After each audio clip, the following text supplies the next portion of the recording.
Un tema precioso, pero precioso. La queja y los lamentos. Yo sé que todos ustedes, todos los aquí presentes, están rodeados de seres quejosos. Y alguna que otra quejosa. Así que le vamos a dejar la reunión a todos esos quejosos y quejosas que acompañan nuestra vida. Nosotros lo tenemos superado. Bueno, vamos a ver si lo tenemos superado. Hace unos días atrás, en una cena, alguien me decía, venía muy amena la cena, y me decía, y la verdad que me estoy dando cuenta al paso del tiempo, ¿no? Bueno, yo creo, aparecen otras alternativas. Sí, no, pero fíjate, si quisiera salir a bailar, y bueno, no, sí, ya creo que para eso me la pasó. Y dice, pero en esta reunión no tengo ni idea. Sí, yo digo, eso es posible, que eso pase. Y yo seguía tratando de escuchar y dice, ¿vos te sentís bien? Sí, la verdad que me siento muy bien. Va, dice, ¿vos qué problema vas a tener con esa pinta? Bueno, le digo yo, la verdad es que no vamos a discutir hoy. Así que así arrancamos, tratando de que él se ponga bien y de paso yo recibí un lindo piropo, Son verdades, que no hay que discutir. Bueno, lo cierto es que vamos a hablar de las quejas y los lamentos. Son dos comportamientos mucho más perturbadores de lo que podemos imaginar, pero mucho más perturbadores. Y cuando esos comportamientos se hacen rutina en nuestra vida, resultan ser dos elementos muy, pero muy patológicos. Desde lo psíquico, que después tendrá consecuencias desde lo orgánico, naturalmente. Vinculados a estos dos temas, a las quejas y los lamentos, podemos encontrar el resentimiento, la ira, la bronca. Son todos temas que están muy vinculados, que casi que se rozan, son temas muy vecinos unos de otros. Nosotros nos vamos a centrar hoy por una cuestión de tiempo en estos dos, en la queja y en los lamentos, y vamos a ver qué podemos hacer para ayudar a esos que nos rodean, que son tan quejosos y tan quejosas, para salir de estos dos hábitos que cuando se instalan en la vida, insistimos, son absolutamente perturbadores. Bueno, así queda entonces planteado el tema. A veces hacemos de la existencia una vida de quejas y lamentos. Y a mí se me ocurrió graficar esto con dos imágenes para que nos empecemos a entender. Una vez presentaba esta imagen y decía, Raúl, esta es la foto de mi esposo. Otro me dijo algún día, no, esta es la foto de Macri después de los dos últimos clásicos. Bueno, y así fueron analizando distintas alternativas para ver esto. Lo cierto es que cuando la queja se instala en nuestras vidas, aparece un elemento perturbador. Pero no es solo del hombre, Miren. Esta puede ser la esposa de alguno de nosotros, cuando nos pide que la acompañemos a algún centro de compras. Uno dice, son las 2 de la mañana. Y me podrán decir, para comprar siempre hay tiempo. Bueno, así se ponen también muchas veces, ¿no? Lo cierto es que a veces se instalan estos dos tipos de caricaturas en nuestras vidas y hacen que nuestras vidas sean muy perturbadoras, muy perturbadoras. Y vamos a ver si en estos minutos que vamos a estar juntos, vamos a poder ir elucidando estos dos conceptos para poder entendernos bien de qué se trata. Hay personas que no encuentran otra manera de comunicarse que no sea a través de la queja, a través de la discusión. Y parece ser que la queja da muchas veces motivo de comunicación. Porque en la queja nos encontramos. Un viaje en ascensor dura segundos. ¿Cuánto durará? 20 segundos, 30 segundos, más o menos, 40 segundos. Hace unos días atrás, un día precioso, una mañana, yo venía disfrutando de la mañana. Les comento que dejo el auto algunas cuadras para obligarme a caminar, ¿no? Porque si no, después que no caminaba, ¿no? Entonces dejo el auto algunas cuadras para obligarme a caminar hasta el trabajo, llego al trabajo, tomo el ascensor, y felizmente tomé el ascensor con alguien que iba hasta el piso 14, yo me bajo un poco antes. Pero esta mujer que sube hasta el piso 14 esa predisposición al diálogo que caracteriza por lo general al sexo femenino. ¿Cómo le va? Muy bien, todo bien, sí, todo perfecto y demás, disfrutando de este hermoso día, digo yo. Y me dice, sí, pero la semana que viene lluvia.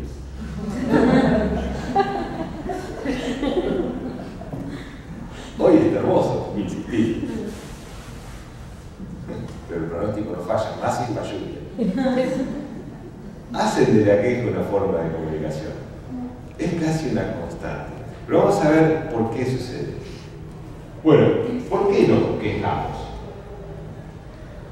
Alguien dice alguna vez que nos quejamos porque de esta manera no tenemos la obligación de tomar ninguna decisión. Es decir, todo lo que está pasando en nuestras vidas es culpa de otro o culpa de otra. A partir de este momento yo no tengo la obligación de hacer nada, simplemente quejarme. Y en la queja encuentro como una especie de alivio, una especie de respiro. Podríamos decir, de algún modo simbólico, es una manera muy elegante de lavar las culpas. No es mi culpa. En realidad yo estoy siendo víctima de algo o alguien y eso hace que yo no pueda evitarlo porque la responsabilidad de todo lo que a mí me pasa está fuera de mí. ¿Es de otro o es de otra? Por lo tanto, yo no tengo que tomar ninguna decisión. ¿Y saben una cosa? Dicen los estudiosos de fisiología que cuando el cerebro humano no tiene que tomar ninguna decisión, descansa. Por tanto, parece ser que nuestro cerebro nos va a impulsar siempre a no tomar decisiones. No le gusta mucho esto de entrar en conflicto. Está un poquito diseñado, dicen los especialistas, para no tomar muchas decisiones. Entonces nosotros nos dejamos llevar y aprovechamos y responsabilizamos a otro de lo que nos pasa. Y a partir de esta responsabilidad, entonces, como decíamos, no tenemos que tomar ninguna decisión. Una de las alternativas. ¿Por qué nos quejamos? Hay más, para disimular el enojo con nosotros mismos. En esto se esconde una verdad que no siempre es fácil de reconocer.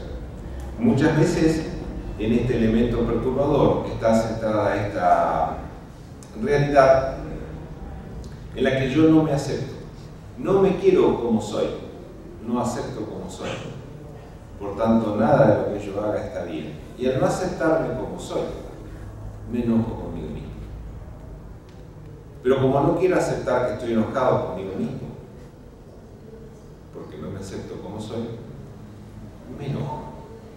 Y busco en la queja una manera también de aliviar estas tensiones que en verdad se originan porque no me acepto como soy, porque no me quiero lo que soy, sin advertir, sin darme cuenta que en rigor de verdad esto que soy es lo mejor que podría pasarme en la vida. Nadie en esta vida podía darme mejor aporte genético que el que yo he recibido para cumplir mi tarea en este mundo. Razón por la cual, como este diseño obedece a la voluntad divina, Dios, que nunca se equivoca, dispuso que yo sea así. Y si Él dispuso que yo sea así, es lo mejor que a mí puede pasar. De manera que a partir de este momento yo podría empezar a tener conmigo mismo un proceso, cuando menos, de aceptación. Si yo consigo aceptarme, empiezo a dejar de estar enojado.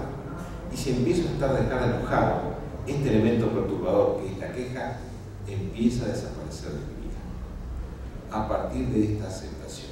Porque, en definitiva, quien dispuso que yo sea de esta manera es Dios.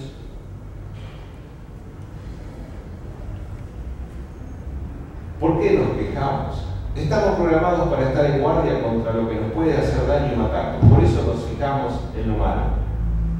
Esto lo dice Gordon. Gordon es un escritor que ha escrito un libro que se denomina Prohibido quejarse. John Gordon. Y él dice que estamos diseñados para defendernos, que vivimos a la defensiva. Ahí también aparece una cuestión orgánica que influye en nuestro punto. Entonces, sabiamente dice, como estamos programados para estar en guardia contra todo lo que puede matarnos, por eso nos fijamos en lo malo. Es como que nos ponemos un escudo protector por las dudas. No sea cosa que quieran hacerme mal. Hay casos que son muy extremos, muy extremos, absolutamente extremos. Personas que uno, al saludarlas, simplemente al saludarlas, ya contestan mal. Seguramente ustedes deben tener compañeros de esta índole en el trabajo. No creo que en las familias esto pase. No creo. Pero en los trabajos, esto sucede muchas veces. Esas personas por lo general están dispuestas a recibir cosas malas. Dispuestas, no es que vaya a pasarlas.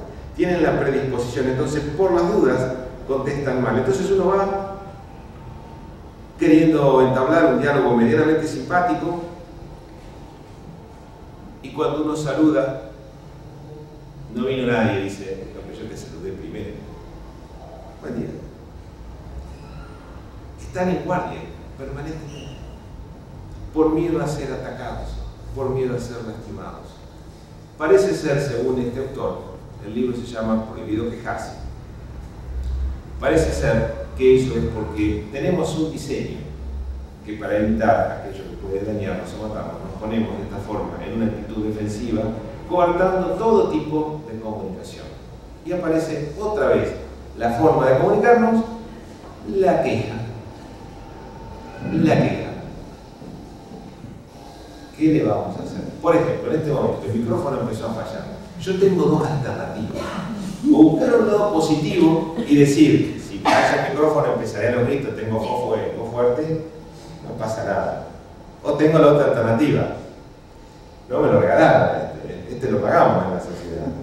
Debería andar y no es tan viejo. Yo podría usar las dos alternativas, me voy a ir por la primera. Si el micrófono falla en un ratito, yo sigo así a viva voz. No será la primera vez que me toca hacer esto, a viva voz. Bueno, así que vamos a seguir con este ruidito de fondo. Ustedes presten atención a lo que digo y no lo grito. Y vamos a salir todos amigos de acá. Además, si alguien se queja, Cristian está autorizado a terminar con las capas de agua que tengo aquí arriba. De ustedes depende. Sugiero que no se quejen. Y yo tampoco lo voy a hacer. No lo voy a hacer. Esto me pone la prueba a mí, Bueno. Seguimos.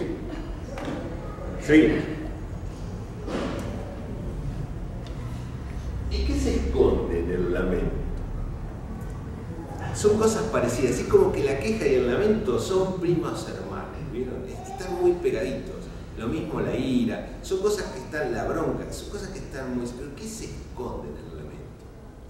¿Qué se esconde? Hace algún tiempo atrás... ya está escuchando antes. ¿Ustedes me escuchan bien? Sí, sí, perfecto. Hace... Bueno, lo dejo apagado ya, me lo saco entonces. Hace algún tiempo atrás...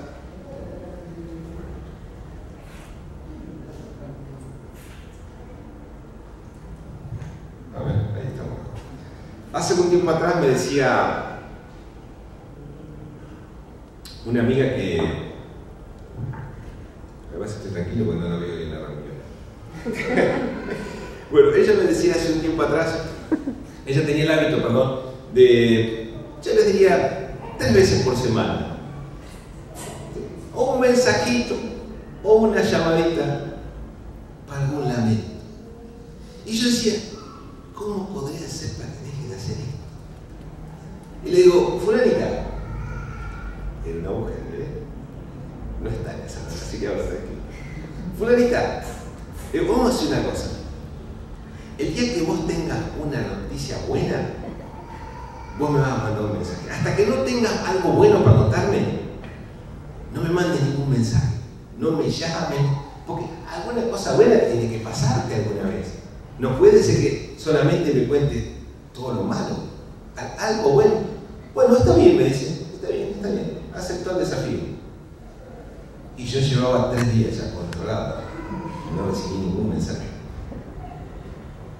3 días y las 12. O sea, y no recibí ningún mensaje. 6 de la tarde. mensajito, miro, y de la fulanita. Sí. Me pediste que te cuente algo bueno, ¿no? Sí, sí, claro. Mi hija me invitó a cenar. Lástima que ya es tarde.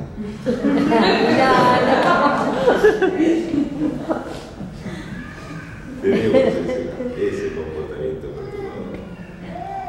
Entramos en ese comportamiento y no nos damos cuenta. Vamos a ver si podemos descubrir qué se esconde detrás del lamento. Algunos dicen que en el lamento, en verdad, hay una proyección inconsciente de conflictos propios. Posiblemente el conflicto más perturbador en el que cualquier ser humano de este planeta puede incurrirse es el de no aceptarnos. Y a partir de esta falta de aceptación proyectamos hacia afuera eso que nos está pasando.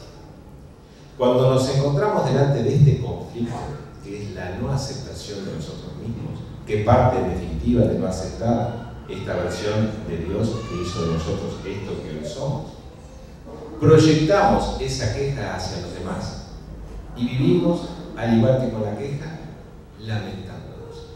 Nos lamentamos de todo. Nos lamentamos del frío, del calor, de la lluvia, del gobierno. Encima del gobierno que da motivos para quejarse. ¿Sí? Nos vamos quejando de todo, nos vamos lamentando de todo. En el fondo, lo que sucede es otra cosa. Hay una proyección de un malestar íntimo, que si nosotros consiguiéramos resolver ese malestar íntimo, todas esas proyecciones que llevamos adelante desaparecen. El clima no nos molesta, el calor no nos molesta, porque de hecho no conseguiremos nunca 365 días en la temperatura que nos gusta estar.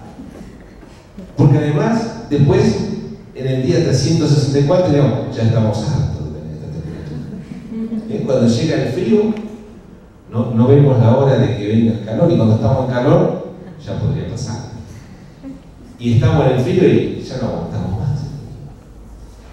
Porque en definitiva proyectamos un conflicto propio hacia cuestiones que están fuera. El clima es lo ideal, el gobierno es otra cosa.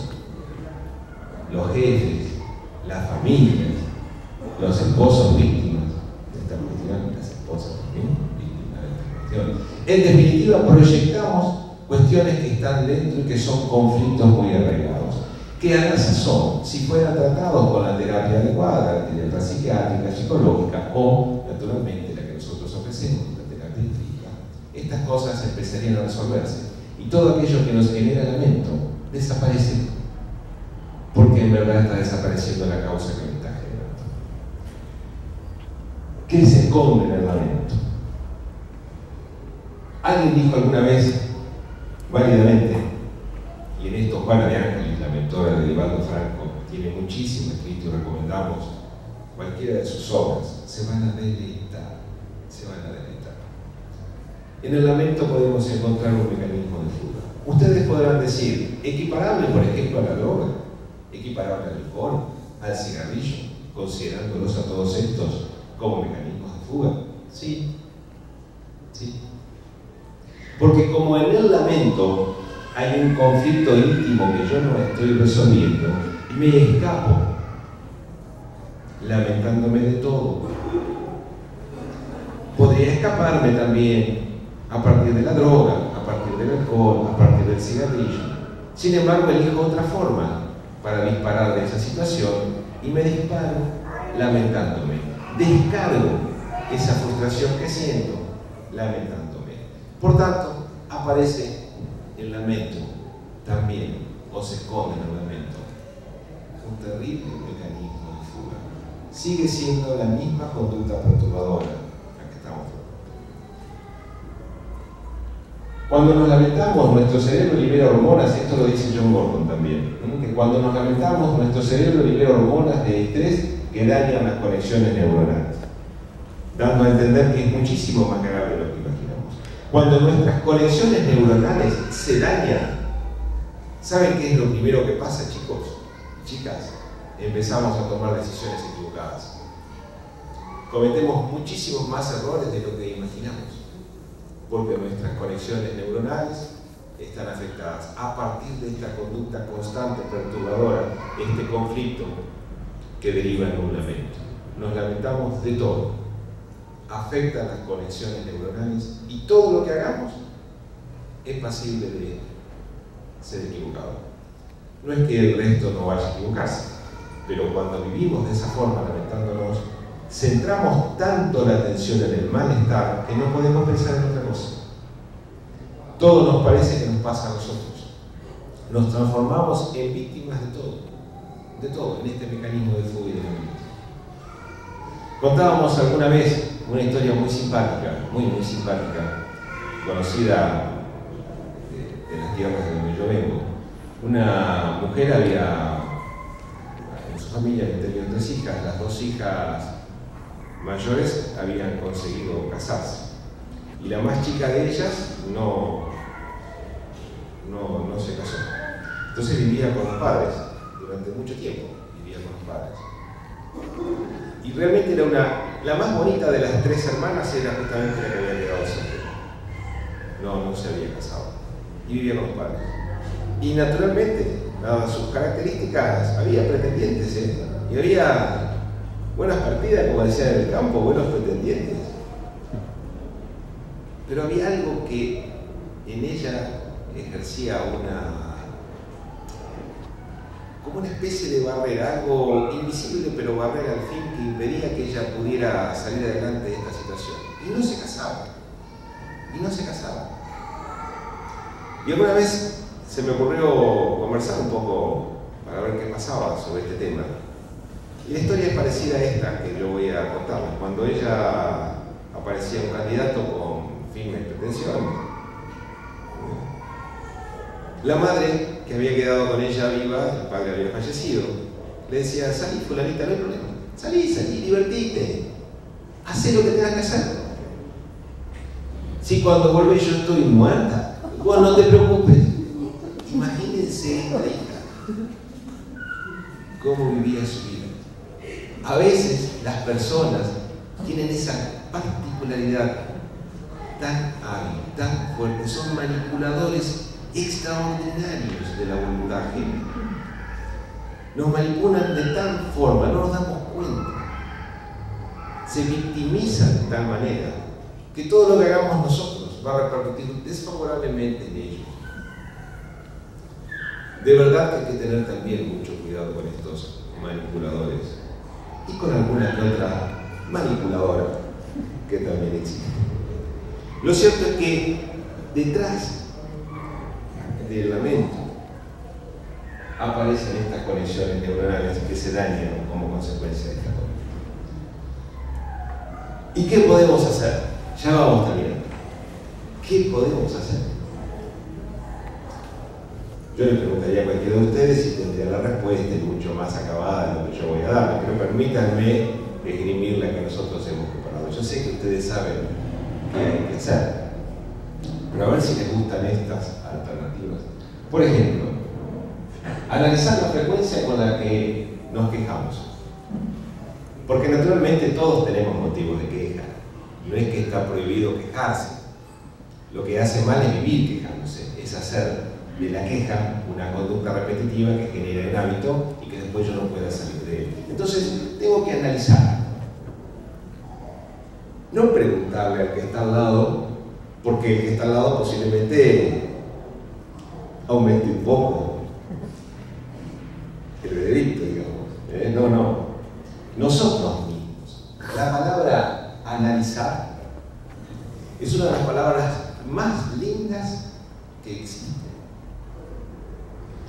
No ha tenido durante algún tiempo una buena prensa porque ha sido muy manipulado. Pero si nosotros nos damos el permiso de analizarnos, ¿saben una cosa? Nos empezamos a conocer. A veces necesitamos ayuda para analizarnos. Y acá aparecen las terapias muy saludables, por cierto, las que recomendábamos hace instante atrás. La nuestra, naturalmente, la terapia clínica. Analizarse da esa posibilidad de saber cuánto me quiero, por ejemplo. Cuánto estoy en conflicto conmigo mismo. Y a partir de este análisis empezar a resolver el motivo que me angustia, lo que hace que yo me transforme, casi sin darme cuenta, en un ser que vivo quejándome, que me lamento de todo, porque en verdad no me he dado el permiso de analizarme. Entonces, Una forma, una manera para advertirnos dónde estamos es ver con qué frecuencia nos quejamos. ¿Una vez por hora? ¿Una vez cada 3 horas? ¿Una vez por día? ¿Una vez por semana? Caso de menos, ¿no? Bueno, analicemos la frecuencia. Y a partir de esta frecuencia nos vamos a ir dando cuenta si estamos o no con este conflicto perturbador o venimos bien con esta cuestión. Otra alternativa, miren, ¿qué podemos hacer? No sumar más quejas a los que se quejan constantemente. Es decir, no echemos más leña al fuego. Ya alcanza con lo que se está quejando. ¿Para qué seguir dando manija con esta cuestión? Si nosotros nos sumamos al que se queja, no rompemos nunca el círculo vicioso. Es más, ingresamos al círculo vicioso. Y después ya los dos nos estamos quejando y no sabemos ni siquiera por qué nos estamos quejando. Porque en verdad ingresamos al círculo vicioso. Entonces, no nos sumemos a la queja. Siempre hay una manera elegante de salir de ella. Siempre hay una manera elegante. Siempre se puede decir, bueno, podrá ser a lo mejor, y cambiar el tema, cambiar el enfoque del análisis, porque esto nos va a dar la alternativa de que la otra persona también salga de esta cuestión. Nosotros debemos no sumarnos entonces a la queja de aquel que se nos acerque con este elemento perturbador. Esta otra alternativa, ¿qué podemos hacer? Cuando se queje, añada un pero y diga algo positivo. Tengo que manejar hasta el trabajo, pero menos mal que puedo manejar. Menos mal que tengo auto. Tengo que ver a mi jefe, pero menos mal que tengo trabajo. En un mundo donde una de las plagas es la desocupación, yo tengo trabajo. Me duele la universidad, pero hay quienes no pueden caminar. Encontrar la manera de sumarle a la queja un pero positivo. Cuando yo me dé cuenta que me esté quejando de algo, le sumo un pero positivo. Cuentan los especialistas que esto tiene un resultado extraordinario. Entonces después, con tal de no sumar algo positivo, no me quejo. ¿Qué más podemos hacer? Ubicar conscientemente la atención en el presente. El pasado es inamovible, ya está. Lo que pasó, pasó. Lo que hice, ya lo hice. Los errores ya los cometí. Yo puedo elegir detenerme en ese pasado y centrar toda la atención en el pasado y, siguiendo al extraordinario filósofo francés Alain Kardec, decir, ahí donde yo me sitúo, ahí donde yo centro mi atención, ahí estaré parado. Entonces, pueden pasar los años y yo estar parado en ese pasado doloroso, pasado de errores, de angustias, de equivocaciones propias, o salir adelante. Si yo estoy parado en las equivocaciones propias, como decía una conocida mía, yo no consigo pareja más, ¿no? ¿Por qué decía yo? Todo lo que tengo son errores. No vas a conseguir si seguís detenido en el pasado. Habrá que corregir, habrá que cambiar. Lo que tengo es el presente, mi certeza es el presente. Lo que yo puedo hacer hoy, desde ahora. El futuro lo desconozco y el pasado no lo puedo modificar. La única certeza es el presente. ¿Qué puedo hacer ahora? ¿Qué puedo dar ahora? Hoy yo me conozco. No se apuren a contestar.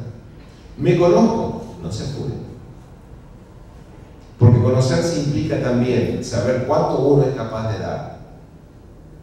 Naturalmente tenemos la costumbre o el hábito de suponer que nos conocemos a partir de nuestros defectos. Y no está mal, pero es inconcluso. No es del todo cierto. No son solo defectos los que tengo en la vida. De ningún modo. De ningún modo. A partir de vivir el presente, saber que lo que yo voy a hacer hoy determinará mi futuro y que, como mi pasado es inamovible, es incambiable, no me queda otra alternativa ¿Para qué vivir en el pasado? Que me sirva en todo caso para no cometer el mismo error.